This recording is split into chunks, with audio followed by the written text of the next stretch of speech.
Wana kabisa reka nongeye mbifurize kugira ibihe byiza mwese nshuti bakunzi ba RC Sports ikaze n'umundi kuri RC Sports mu rugamba kuri imikino yo ku mugabane w'i Burayi mumeze neza ikaze rero aka kanya wowe turi kumwe nkifurize kugira umunsi mwiza mu dukurikira muri benshi cyane mu muhari kugira ngo tuganire siporo yo ku mugabane w'i Burayi. Ubwo rero aka kanya nabwo tugiye kwa tuganira kuri byinshi cyane bitandukanye bigezweho aka kanya bari byinshi byose tukabyinjiramo byose tukabigarukaho ahangaha kuri RC Sports mu rugamba kuri imikino yo ku mugabane w'i Burayi, the home of European Sports News. Nk'uko mubizi ahangaha tuganira byinshi cyane bitandukanye, transfer news, sports analysis, team stock, nibyo twibandaho nibyo twe tugarukaho ahangaha kuri RC Sports kabisa.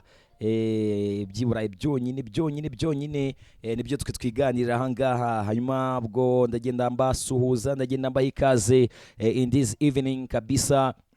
Neze neza ko muhari kandi umeze neza. Bwo nubundi nk'ibisanzwe tugiye kwa tuganira mu ma equipe atandukanye mukunda byinshi cyane bigezweho aka kanya. Nkuko mubizi turabana mu gitondo, turabana mu masaha ya nimugoroba, nabwo hose tukarebera hamwe uko bimeze. Amakuru iyo hari mba ngomba kuyabagezaho kabisa. Icyambere nuko amakuru aba hari nanjye ngavuga nti nta mpamvu yo kugira ngo nkomeze ntuze cyangwa se nkomeze niyicarire gutyo gusa, kandi mbona ibintu bitandukanye biri kugenda bizamuka, abantu ibintu byatari babigezweho biba bizamuka, ntabwo natuza mbibona, mba ngomba kubibagezaho kabisa. Umutoza ugomba gusimbura Pep Guardiola muri equipe ya Man City, ari byinshi cyane amaze gutangaza, tugiye kuba tubigarukaho. Ese koko ari buze kubaza muri equipe ya Man City, ese position ya equipe ya Man City ni iyihe? Ubwo rero byose tugiye kuba tubiganiraho. Tugiye muri equipe ya Arsenal, ese imeze bite? Iri kwitegura umukino na Bournemouth, hari amakuru amaze kujya hanze, nayo tugomba kuba tugarukaho. Twinjije muri equipe ya Manchester United y'umutoza Erik ten Hag, nayo ibirimo updates zitandukanye.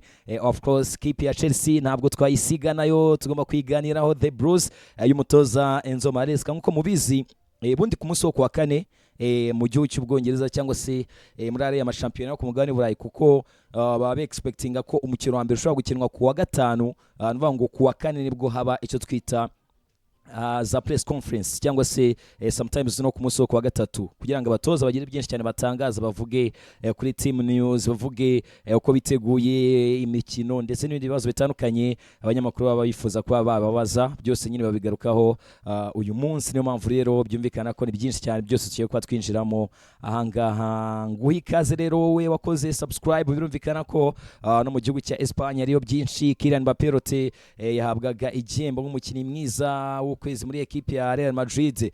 Ese bundi saga ye igeze, ese bya bindi byarimo bimuvugwaho kashobora kwa yarakuriye muri Sweden bimeze bite, bigeze he? Byose rero tugomba kubyinjiramo, byose tugomba kubiganiraho ahangaha kuri RC Sports kabisa. Wana kabisa tugomba kubyinjiramo. Ubwo nizeye neza rero ko muhari kandi mumeze neza, njye meze neza. Ubwo rero namwe kubera ko mba mbizi neza ko namwe mumeze fresh, kuko namwe mumeze fresh, ubwo rero nta mpamvu yo gutinda rwose. Reka duhite tunabyinjiramo byinshi cyane bigezweho tugiye kuba tuganira. Muri rusange tugiye guhera ku mugabo bamwita Ruben Amorim. Urabibona ko yamaze kuba hagera. Murabizi ko hano inkuru turimo turagarukaho cyangwa se ibyo turi kuganira at the moment bijyana nyine n'ifoto irimo. Ubwo rero mu masegonda make bibuze kuba umubono bita Ruben Amorim. Uranamubona, twanamushyizeho ku ifoto n'uwo mugabo uri kubona inyuma nyine harimo logo ya equipe ya Man City. Of course birumvikana ari guhuzwa cyane na equipe ya Man City, kari ugomba gusimbura uwo bita Pep Guardiola. Ese biteye gute? Uyu mutoza ari byinshi cyane amaze kubagarukaho, ngiye kuba nkubwira. Uwo bita Ruben Amorim yabigarutse byuko nyine equipe ya Man City ngimushaka, ibyuko equipe ya Man City ishaka sporting director wa equipe ya Sporting Lisbon bamwita Hugo Viana, banakorana muri equipe ya Sporting Lisbon. Ubwo rero uwo bita Ruben Amorim, ubwo ni inkuru dukesha Cabinet de Sportiva niyo dukesha iyi nkuru. niyo dukesha iyi nkuru. Birumvikana ko ni ikinyamakuru nyine cyara mu gihugu cya Portugal, nicyo dukesha iyi nkuru y'uwo bita Ruben Amorim muri ekipe ya Manchester City. Birumvikana ko nimba ekipe ya Sporting Lisbon ariyo muri Portugal, ibinyamakuru byo muri Portugal nyine nibyo bigera kuri iyi nkuru bwa mbere. Ubwo rero nicyo cyaganira n'uyu mutoza wo bita Ruben Amorim. Bivugwa ko ekipe ya Man City itekereza ko ari ushobora kuba yaza agasimbura uwo bita Pep Guardiola. Hanyuma iki kinyamakuru Cabine Desportiva, uwo bita Ruben Amorim baganira mu magambo ye ibyo yigarukiyeho cyangwa se ibyo yatangaje. Yavuze ati Higo Viana and me, we have different and separate path. Ati njyewe ndetse na Higo Viana dufite inzira zitandukanye. Muri rusange ni nko kuvuga ngo njyewe ibyo nifuza nk'umutoza shobora kuba atari byo sporting director yakifuza. Vuga ati nyine nibyo twese turi muri equipe ya Sporting, ariko ntabwo duhuje nyine intego, ntabwo duhuje ibyo twifuza. Ati njyewe mfite inzira yanjye ndetse na Higo Viana afite inzira ye. Byumvikana ko ni nko kuvuga ati nshobora kuba nafata decision wenda runaka we ntayifate. Ati buri wese ashobora kuba yafata decision ku giti cye. Hanyuma uyu mutoza birumvikana ko kuvuga gutya cyangwa se kwanga kuruling out ko ashobora kuba yajya muri equipe ya Man City, kuko ni equipe ya Man City nyine iri guzwa nawe ndetse n'uyu mugabo Higo Viana bakorana muri equipe ya Sporting Lisbon. Uwo bita Ruben Amorim aganira n'ikinyamakuru Cabine Desportiva cyo mu gihugu cya Portugal. Uyu mugabo uyu mutoza yakomeje atangaza byinshi cyane. Uyu mutoza yavuze ati his appointment doesn't mean that I'm going to Man City. Ati mu gihe cyose Higo Viana baba bamugize sporting director w'equipe ya Man City, ntabwo bisobanuye directly, ntabwo ari ibintu biri automatic ko nanjye ngomba guhita njya muri equipe ya Manchester City. Hanyuma uyu mutoza yakomeje agira ati we have a very good professional relationship. Ati turakorana ariko tugakorana mu buryo buri professionnel, nuvuga ngo ni uburyo bwa kinyamwuga. Bivuga ko njye mfite amasezerano ya equipe ya Sporting Lisbon, afite amasezerano ya Sporting, ashobora kuba yafata decision ku giti cye akajya muri equipe ya Man City, atari ko kujya muri equipe ya Man City cyangwa se ko yajya muri equipe ya Manchester City ntabwo nyine automatically, ntabwo bisobanuye ko nanjye nahitanjyayo. Ahanini rero kibazo te kubera ikibundi equipe ya Man City iri gutekereza kuri uyu mutoza wo bita Ruben Amorim. Uyu n'umutoza wafashe equipe ya Sporting Lisbon last season, equipe izwiho kwambara amabara y'icyatsi n'umweru yari mu gihugu cya Portugal, yayihesheje igikombe cya championa. Championa Portugal isanzwe ima equipe, twavuga ko yego Sporting nayo of course iri hafi aho ngaho, ni equipe nayo twavuga ko ntabwo yoroshye by the way mu gihugu cya Portugal, ariko nimba ari umutoza ushobora kuza mu minsi ishize equipe ya FC Porto byasaga nkaho ariyo nyine yagiye dominatinga cyane, byasaga nka equipe ya Benfica Lisbon yagiye inatanga abakinnyi batandukanye mu equipe menshi cyane. Uyu munsi uvuga ari ku mugabane w'Uburayi, abo ba Joao Felix bavuye muri equipe nka Benfica Lisbon, abo ba Petit bagiye muri equipe ya PSG, wo bita Joao Neves. Nuvuga ngo kuza nyine ari umutoza equipe ya Sporting akadominatinga, akaba umutoza ukina mbere na mbere icyo twita attacking football. Uyu munsi equipe ya Sporting Lisbon ifite rutayizamu uwo bita Victor Gyökeres umunya Sweden, unifuzwa na equipe ya Arsenal. Nimba ari umukinnyi ushobora kuba yahitinga hejuru y'ibitego 40 muri sezo, ntago ari ikintu tumenyereye kuri ku mukinnyi uwo ari we wese. Hanyuma equipe ya Man City kabitekereza kavuga iti ku mitoreze y'uwo bita Higo Viana, kuri system deje y'uwo bita Pep Guardiola, kuri profile cyangwa se ku bakinnyi dufite, turamutse tubonye uyu mugabo ashobora kuba yaza akatubera umutoza mwiza.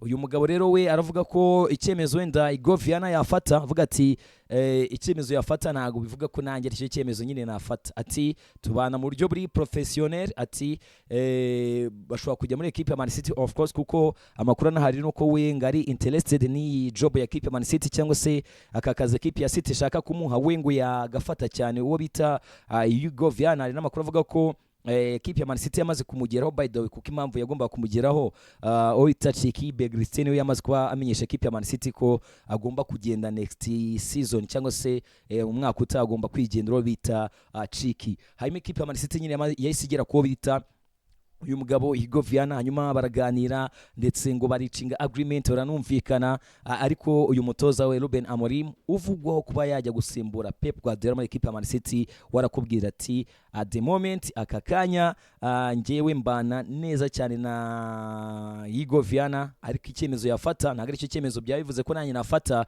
ati buri wese afite inzira ye kandi buri wese nyine afite uko ababona ibintu, ati roko yajya muri equipe ya Man City ntabwo biri automatique ko nanjye direct nahita njya muri equipe ya Manchester City. Gusa nyine nubwo twavuga ngo ya playing the down kuba arimo arahozwa na equipe ya Man City ntabwo bikuraho n'ubundi ko uwo bita Hugo Viana uyu mugabo we agomba kwerisa muri City. Gusa na Ruben Amorim nawe akaba ari guhuzwa na equipe ya Manchester City. Hanyuma nkuko mubizi masaha ni mugoroba hari byinshi cyane bigezweho, ni byinshi cyane biba byagiye bitangazwa n'abakinnyi batandukanye. Reka dukomereze ko bita Paul Pogba hari amagambo akomeye cyane yagarutseho avuga ko bita Sir Alex Ferguson. Bill Pogba yagarutse kuri Sir Alex Ferguson. Murabizi ko Ferguson uyu mugabo icyo twita ambassadeur contract yarafite muri equipe ya Man U, muze wa kazo bita Sir Jim Ratcliffe yo contract yarayihagaritse cyangwa se amafaranga yahabwaga nka ambassador miliyoni 2 za buri season, ayo mafaranga yahise ayahagarika uwo bita uyu mugabo muze wa kazo bita Sir Jimmy Ratcliffe. Hanyuma ubwo abantu batandukanye bari kugenda bashyiraho comment cyangwa se hari amagambo atandukanye bari gutangaza ko bita Sir Alex Ferguson. Ubwo rero uwo bita Sir Alex Ferguson ubwo amakuru ntari nuko wamenya ko bamusabye kutongera kwegera dressing room, gunuvuga ngo urwambaro rwa equipe ya Man U cyangwa se kuba close na equipe ya Man U, ibyo ngibyo bamusabye kutazongera kubikora Sir Alex Ferguson. Icyo ngicyo nicyo bamusabye cyambere kinakomeye cyane, kuko abantu no kuvuga bati bundi miliyoni 2 z'amapound yahabwaga kuri buri season nka ambassador wa equipe ya Man U, ataye amafaranga ntago ari amafaranga ya hatari, ataba ibyemezo yafataga ndetse n'uburyo sometimes influenceaga ibiba muri equipe ya Man U nicyo gikomeye cyane. Hanyuma nkubwire ko ubwo rero abantu batandukanye bari kubibona mu buryo butandukanye. Ubwo wenda nawe ufite view yawe kuri iyi saga iri muri equipe ya Man U, nawe ushobora kuba ufite wenda uko ubibona. Hanyuma ubwo ngubwo dukomereze noneho ko bita Bill Pogba nawe wakomoje ko bita Sir Alex Ferguson, bamwita Bill Pogba boom boom boom. Paul Pogba nawe hari iki yatangaje kuri Ferguson. Ubwo rero nizeye neza ko mukomeje no kugira ibihe byiza by dawa mwese tubana umunsi ku munsi, mwese tuba turi kumwe ahangaha.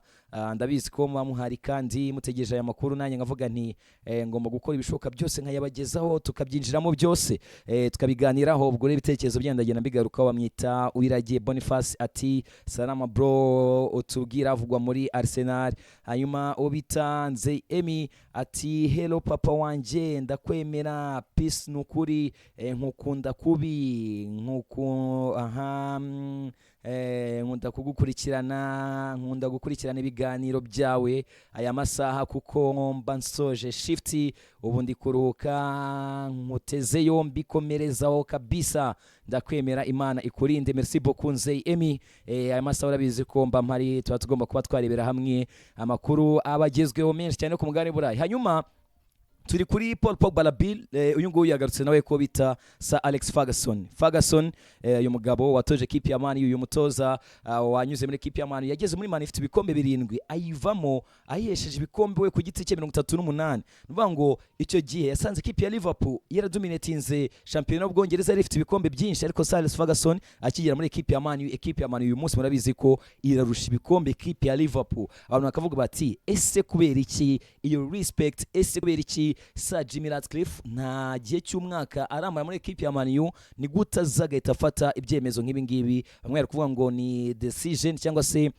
nama decision cyangwa se n'ibyemezo ngo biri hash cyangwa se ibyemezo bikomeye cyane, ariko bitanavuze ko hatari n'abandi bari kuvuga bati ni ibyemezo bikwiye cyangwa se ni decision za nyazo. Ubwo rero obita Paul Pogba Bill boom nawe yagarutse kuri Ferguson. Pogba ati ubwo urumva yavugaga kuri iyi ambassador contract ye yabaye terminated. Bill Pogba ati does it change what he has done for the club? Ati ese ibyo ngibyo biruze guhindura ibyo yakoreye equipe? Pogba ati the only thing I hear is that he won't get paid anymore.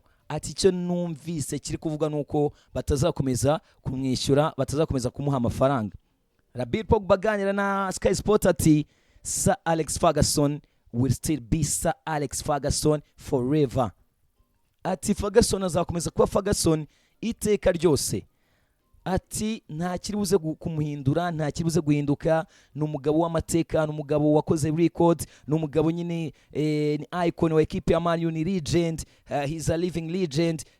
Pogba avuga ati ibyo kutamwishyura se ibyo ni ibintu byatari. Avuga ati ibyo ngibyo nta nubwo biruze guhindura ibyo yakoze cyangwa se aho yagejeje equipe ya Man U. Rabir Pogba rero we ku giti cye nyine akaba abona ko hari some respect yakagombye gushyirwa ku izina Sir Alex Ferguson.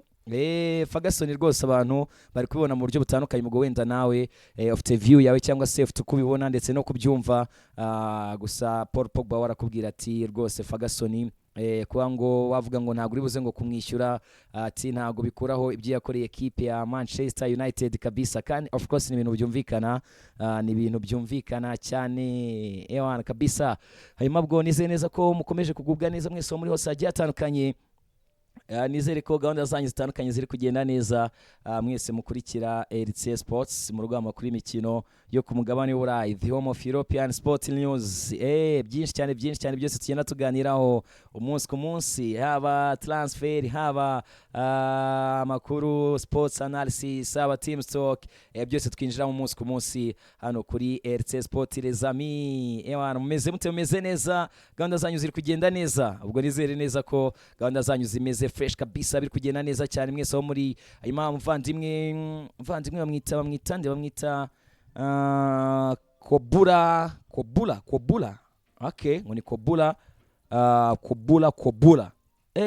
Ngaherera ahitwa muri Malawi. Okay, Malawi ndahabona. Ngo bamwita Kobula. Okay, ati wana Kobula bamwita ngo Kobula ati ati hano Malawi tubateze yombi. Asante sana kabisa Rilongwe. Malawi se siza Rilongwe saho ngaho. Ubwo rero uwo bita Tegekimana Jean Baptiste na bati muri Manchester United abafite imvune ni bande se Alex we nagende kabisa. Ubwo ni view yawe. Mu gihe Paul Pogba we yavugaga ati izina rye rigomba kubaho. Avuga ati ibyo yakoreye equipe ya Manchester United ntabwo wabikura. Avuga ati kuba avuga ngo ntabwo uzakomeza kumuhemba. Avuga ati ibyo ntabwo ari ibintu byatari cyane. Gusa nyine buri wese afite uko ari kubibona, buri wese afite igitekerezo ari gushyiraho. Ubwo nta probleme, nawe nyine vuga uko byumva nta ribi. Ubwo rero nizere neza ko mwese ibintu bimeze fresh sana. Harimo ubwo nk'abavandimwe mbona baba bibereye za Malawi ndetse no hanze kugira ngo tuganire neza. Neretseho iyo bita WhatsApp group ya RC Sports. Ushobora guhita unansangamo nanjye ubundi bwo tukajya tunaganira neza nta ribi. Iyo ni linking uhaye, ushobora kuba wakanda ukajoining WhatsApp group n'ubundi tukiganira siporo y'Uburayi ndetse n'igihe dushyize amakuru ukaba wahita uyabona mu bambere. Ugakurikirana nawe uko bimeze muri equipe yawe ukunda muri rusange ariya ku mugabane w'Uburayi, ukamenya uko bimeze, ukamenya what is going on muri equipe yawe. Ubwo equipe ya Man U nyine nuko nko bimeze. Paul Pogba Rabir nuko nkabibona kuri Ferguson. Ubwo nawe nyine watubwira uko bibona nta ribi nta problem. Ese kugenda kuvuga ngo igihe kirageze ngo equipe ya Man yayireke ngagende, wabyakiriye ute? Ese abantu ko bari kubibona mu buryo butandukanye. Ese wowe stand yawe ni iyihe, view yawe ni iyihe? Wana nkuko mubizi nkuko bisanzwe hano turaganira kabisa. Hano turaganira kuri RC Sports, hano turaganira kabisa kugira ngo ibintu bibe bimeze fresh. Turaganira tukareba uko gahunda zimeze, ibintu bimeze neza cyane, neza cyane kabisa. Ewan. Ubwo rero ndababona abavandimwe batandukanye. Uburyo tuba turi kumwe n'ukuntu tubana ndabizi mama ari muri benshi.